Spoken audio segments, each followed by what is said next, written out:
Queridos e amados alunos, guerreiros do Fronte, estamos aqui mais uma vez, Fronte Carreiras Militares, videoaulas, professor Sandro. Vamos lá, vamos começar? O tema de hoje é fonética. Tem outros, hein? Mas a gente vai começar com fonética. Vamos dar uma olhada o que tem aí para frente. Conceito de fonética. Estudo do som da fala relacionado à produção, transmissão e repetição ou recepção dos sons linguísticos. Então vamos lá, ó. Relacionado à produção da fala. Aqui, tá fácil. Produção, transmissão e recepção dos sons linguísticos. Ou seja, a transmissão da fala. Só que daí tem um receptor, né? O problema é sempre o receptor. Vamos lá. Unidade sonora mínima que pode distinguir palavra no idioma. Exemplo, P e B em pato e bato. Aqui, ó. O P, né? Mais uma vogal, ele vai ter um som. O pato, né? O T com o B com A, o T com O. Certo? É isso que faz a diferença. Certo? É uma unidade mínima. A unidade mínima de som. Qualquer coisa que consiga produzir um som. E assim relacionado, graficamente. Bora lá. Aqui, ó. Compreensão das combinações de consoantes e as duplas de letras, que representam um som único, como lhe em alho. O LH, não é só o LH, nós temos o CH, certo? O LH, em alguns casos, né, não é muito, mas temos bastante hoje na língua portuguesa o TH. Você vê que eles têm um som único, certo? São os nossos queridos e amados dígrafos. Toca em frente. Olha lá. Regras de acentuação gráfica. Diferenciação entre acento agudo, circunflexo e grave. ênfase em palavras paroxítonas, oxítonas e proparoxítonas. Paroxítona é aquela que tem a última mais forte, oxítona a penúltima e proparoxítona a antepenúltima e as demais. Lembra-se disso? Coisa de quinta série. Mas isso cai na sua prova. Prova da ESA. Bora lá. Emprego do hífen. Uso correto em composições e na divisão de palavras ao final da linha. Próximo. Uso de maiúsculas e minúsculas. Normas para escrever nomes próprios, títulos, siglas, entre outros. Uso da cedilha. Regras específicas para a utilização de cedilha nas palavras da língua portuguesa. Participação silábica. Eu quero comentar com vocês antes que alguns tópicos que estão sendo comentados, depois nós vamos trabalhar alguns shorts, tá? Alguns vídeos bem curtos explicando especificamente só aquilo, tipo o caso da cedilha. A gente vai fazer uma depois explicando especificamente o caso da cedilha, certo? E de outros. Quando, por exemplo, palavras com som de S, muitas usam cedilhas, outras dois S's, outras usam X e por aí vai, mas tem o som de S. A gente vai mostrar para vocês quando utilizar. Próximo. Conhecimento. Separação silábica. Conhecimento das regras para dividir corretamente as sílabas das palavras. Certo? Próximo. Hiatos e ditongos. Primeiro, vamos lembrar o que é hiato. Certo? Hiatos é uma palavra assim, bem chulamente, bem básico, bizu rápido. Para lembrar na hora da prova. O que é o hiato? O que é o ditongo? O hiato é o seguinte, ele é uma palavra com duas vogais que se separam. Tipo saúde. Certo? Isso é um hiato. Ditongo. Uma palavra com duas vogais que não se separam. Tipo a palavra voo, enjoo. Certo? Próximo. Palavras monossílabas, dissílabas, trissílabas e polissílabas. Monossílaba, uma única sílaba. Dissílabas, duas sílabas, trissílabas, três e polissílabas de 4 para cima, quantidade que for. Certo? Pontos finais, vírgulas e ponto e vírgula. Regras básicas para o uso correto desses sinais de pontuação. Certo? Vamos fazer também um short a respeito disso. Vamos seguir. 2 pontos, indicação de continuação, enumeração ou esclarecimento. Tudo isso é o que está impresso no seu edital. A gente vai trabalhar isso aqui. Hoje a gente está dando uma passada para vocês a respeito disso. E se liga nos shorts que vão vir depois. Próximo. Aspas e parênteses. Uso apropriado para destacar falas, citações ou informações adicionais. Isso é muito importante dentro de uma redação. Então a gente vai ter que trabalhar isso aqui. Bora lá. Reticências. Expressão de continuidade, dúvida ou suspense. É para isso que serve a reticência. Certo? Para expressão de continuidade, dúvida ou suspense. Reticência, para quem não lembra, 3 pontinhos. Vamos lá, segue. Exclamação e interrogação, todo mundo conhece, né? Utilização adequada de pontos de exclamação e interrogação para transmitir emoção e questionamento. Questionamento, no caso, dúvida, uma pergunta, certo? Aí vou usar o ponto de interrogação. Para exclamação, quando eu quero destacar a emoção, né? Aí eu uso o ponto de exclamação. Próximo. Nas palavras oxítonas terminadas em a, e o, indicando a contração da preposição a com artigos ou pronomes. É isso aí, gente. Essas letrinhas aqui, essas vogais que vocês estão vendo, elas podem assumir a posição de preposição, artigo ou pronome. Mais os shorts. Próximo. Uso do trema, extensão, diacrítico, né? Que indicava a pronúncia do U em certos grupos de vocais. Lembra do trema? Vamos lá, grosseiro. 2 pinguinhos em cima do U, tipo da palavra linguiça, tranquilo, 50. Isso não se usa mais em hipótese alguma. A gente já pode te adiantar. A não ser nas palavras estrangeiras, tipo um nome, né? Miller. Miller tem lá seu trema em cima, né? Escreve Muller, fala Miller, né? Coloca o trema em cima. Aqui, no caso, na língua portuguesa não há essa necessidade, nós já temos o U. Né? Linguiça, tranquilo, né? Não precisa, é só ditongar, né? Tranquilo, linguiça. Próximo.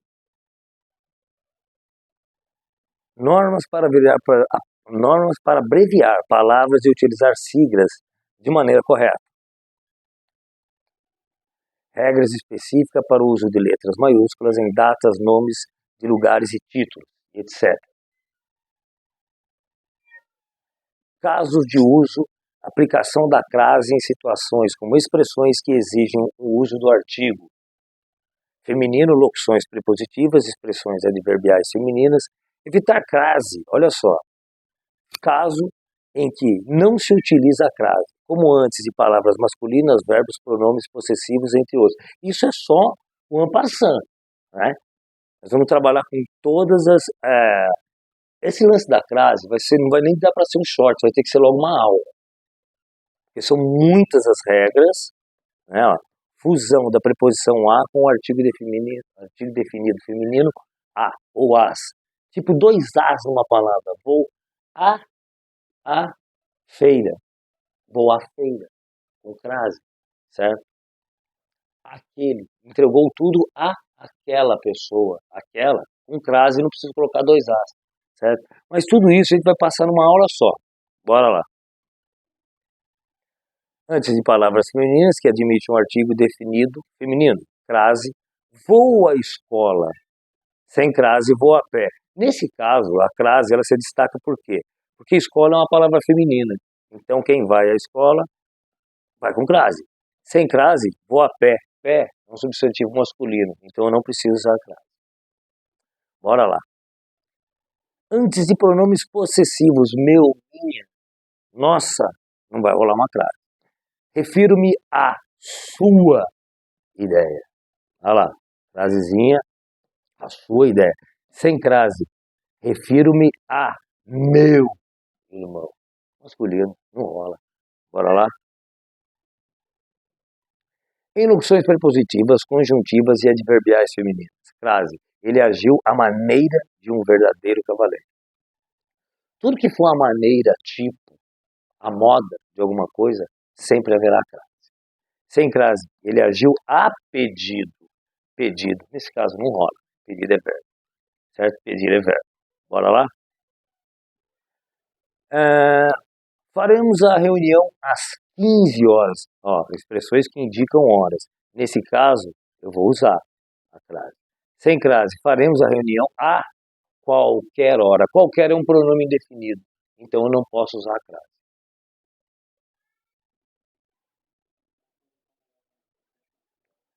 Vamos lá. Em expressões que indicam distância temporal. Crase. A entrega será feita à medida que os pedidos forem sendo necessários. Ó, distância temporal. Que indica distância e tempo? A medida que vai rolar. Sem a crase, a entrega será feita. Ele não está dizendo a medida de nada, que tempo, que hora, não está dando isso daí, não está indicando nada. Será feita. Só diz que ela será feita.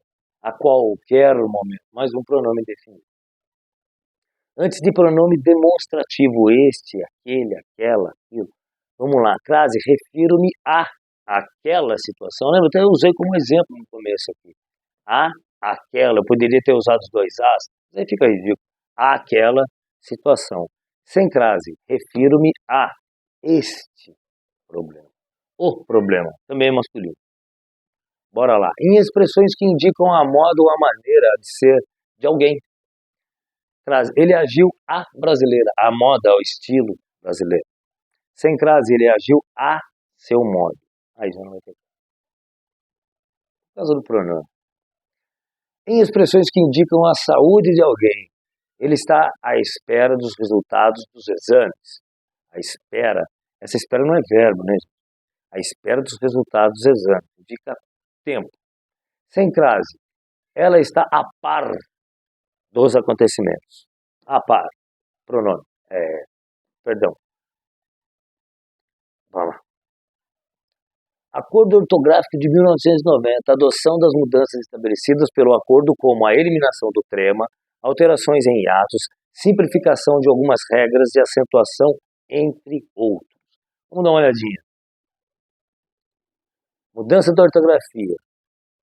Hifenização. Lembra do hífen? Pra quem não lembra o hífen, é aquele tracinho que separa duas palavras, tipo guarda-roupa. Tem o hífen? Não tem mais.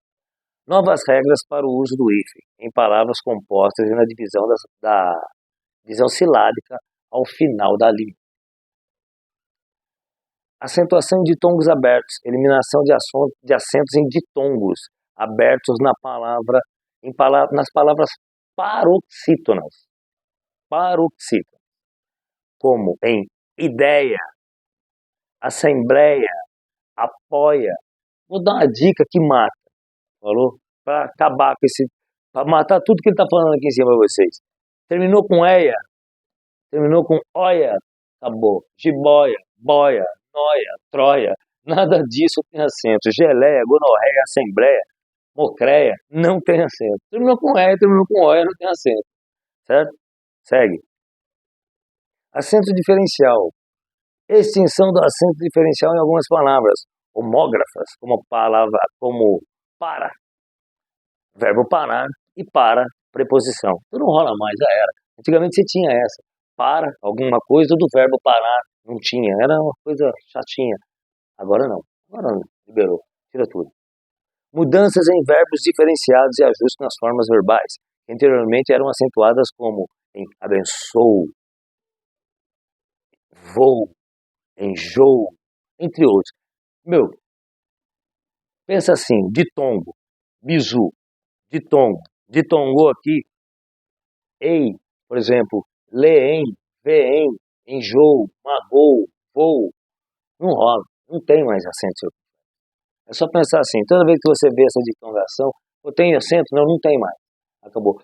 Muitos já aprenderam, né? Já foram treinados assim, que entraram para a escola depois de 90, né? Depois dos anos 90, aí o pessoal já pegou. Esse pessoal de 2000 para frente já não tem que ter esse sofrimento. Mas sempre tem alguém que ainda está, né, balançando. Vamos lá. Agora, nos resta o quê? Pedir obrigado, agradecer a vocês, pedir para que se inscrevam no nosso canal e deixe seu like, certo? A gente precisa disso para poder continuar. Valeu, pessoal. Agora, todos aqueles shorts que eu falei para vocês que serão encaminhados vão ser colocados agora durante a semana. Ainda amanhã já entra dois, tá? Os dois primeiros, que só falam da ortografia. Legal? Vamos trabalhar com acentuação e uso da vírgula. 2 shorts, da hora. Valeu? Obrigado, até a próxima.